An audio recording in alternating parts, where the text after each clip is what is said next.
Kaya next time, huwag ka nang mali. Okay, so, kantaan mo kami.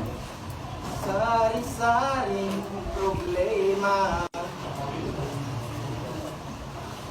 at sa ulo mo'y tumutot na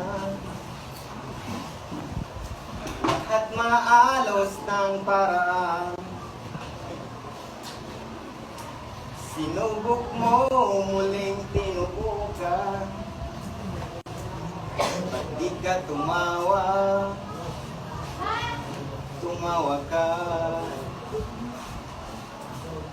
Tawanan mo ang iyong problema.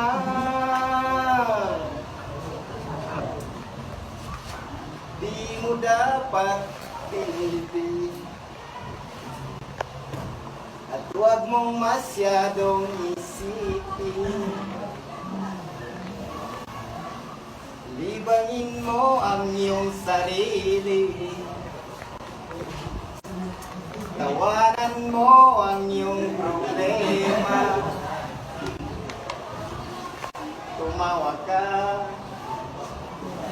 Bakit hindi? Tawanan mo ang iyong problema. Let's go!